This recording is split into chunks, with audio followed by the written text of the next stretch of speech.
Hello， 大家好，欢迎回到宋说新语。今天啊，我们要聊一个绝对震撼全球啊，甚至可以说是改写现代战争历史的事件——乌克兰啊，就这个被俄罗斯军队啊步步紧逼，一度看似弱不禁风的国家，却在硬撑了3年之后啊，突然上演了一出千里大劫案，让号称世界第2的俄罗斯空天军啊，狠狠地吃了一记闷棍啊。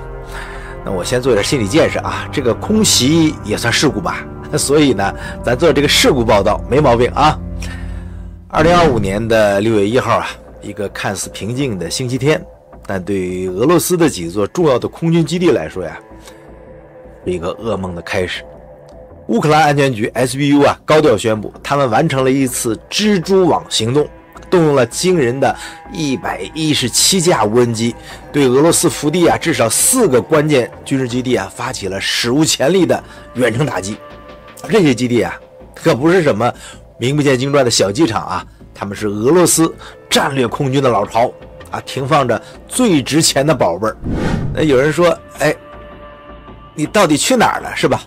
这究竟这4个基地如此倒霉的被乌克兰的小飞侠们光顾了呢？我们看看谷歌地球啊，从俄罗斯版图上带大家一块巡视一下。首先，我们飞往第一个目标啊，别拉亚空军基地啊，它坐落在遥远的西伯利亚。啊，那应该说呀，是在伊尔库斯克州境内，哎，离李白曾经待过的地方都不远了啊，距离乌克兰前线那可是实打实的几千公里啊，简直是山高皇帝远。俄罗斯军方啊，大概觉得这里是安全的很，高枕无忧。看啊，这就是别拉亚基地啊，典型的俄罗斯风格，广阔的停机坪是吧？一排排坚固的这个飞机掩体，从高空俯瞰呢，这些大宝贝们啊，这就是俄罗斯空天军的国之重器之一图22M3逆火战略轰炸机。大家仔细瞧啊，这种逆火轰炸机啊，一眼就能辨认出来。哎，它的机身呢是特别修长，就像一支巨大的铅笔，细长的让人怀疑它怎么能飞起来。那最骚气的是呢，它的那只啊独特的变后掠翼啊，你看卫星图啊，有的机翼是展开的，哎，像一只展翅欲飞的巨鸟啊，有的它是收拢的，显得更加紧凑。这是一种飞机啊，这可不是为了耍酷，它是为了适应不同的这种速度飞行的姿态。当然了，还有它机翼根部的那个进气道，以及后面啊巨大的垂尾。哎，等等啊，也可能有眼尖的朋友已经发现了。别拉亚基地啊，除了这些大铅笔之外，旁边还停着一些小飞机儿，看了吗？他们可不是省油灯啊，这可能是俄罗斯的空中猛兽苏35或者苏27啊，因为它长着呢比较细长的这种扁平机身，还有非常明显的这个双垂尾。苏35啊，个头在战斗机里算是大的啊，但是呢和逆火轰炸机一比，那就是小鸟依人了，是吧？所以这玩意儿啊，是俄罗斯国土的防空的重要支柱，可以说啊。高空高速，没想到也成了乌克兰无人机的目标。那我们告别了西伯利亚啊，我们目光转向俄罗斯的极西北部。为什么叫极呢？奥莱尼亚空军基地，这儿就地处摩尔曼斯克州啊，或者叫摩尔林斯克翻译啊，靠近北极圈，常年是冰天雪地，地质位置是极其关键，是俄罗斯北方舰队航空兵的前哨啊。那奥莱尼亚基地啊，这个冰天雪地的地方，平时估计连北极熊啊都懒得去串门啊。现在大家看到绿色呢，是因为是夏天的照片啊。但是乌克兰的无人机啊，愣是给它送去了温暖。哎，在这个基地里边啊，停放着俄罗斯另外一种老古董级别的战略轰炸机。你别小看它啊，它依然是俄罗斯目前战略核武射力量里边的老牌功臣，就是图95熊战略轰炸机。所以这个熊轰炸机啊，它真不是盖的啊，它体型是特别大，就跟个空中猛兽似的啊。从高空俯瞰显得特别霸气。它的机头呢是又长又尖，机翼是那种后掠平直翼啊，宽大的很。最关键的是什么呢？哎，最关键的是啊，就是它的那个机翼下方啊，4台巨大的涡桨发动机。哎，没错啊，它是带螺旋桨的。哎，虽然你看不到螺旋桨在转，但是那4个胖胖的发动机短舱就是它的身份证明啊。当然啊，这个奥莱利亚基地啊，除了熊轰炸机，还停着一些瘦身的这个刚才看到的啊，就侧位翼啊，苏 35E 的这些系列战斗机，它们拥有标志性的这种机身融合设计，机身呢和机翼线条呢也非常流畅，确实像艺术品啊。那机尾呢是2片斜的这个双垂尾，也是它的身份证。虽然这个苏35看起来比熊小多了，这也是俄罗斯空天军的空中优势主力啊。应该说啊是叱咤风云的空中霸主，起码以前是。没想到呢，这次也成了无人机围观的对象啊。那接下来啊，我们转向俄罗斯的欧洲部分啊，来到迪亚吉利沃的空军基地啊。那么这个基地啊，在梁赞州的中部啊，可以说俄罗斯腹地啊，是俄罗斯远程航空兵的训练和维护中心啊。所以你可以想见，这儿停放的宝贝儿，那是一个多一个集中啊。那么迪亚吉利沃基地啊，就像俄罗斯战略空军的大仓库或者训练场。这儿啊，我们能看到刚才在奥莱尼亚见过的老熊，就是图95轰炸机，他们一排排的整齐的排列着啊，他们也是这儿常客。另外呢，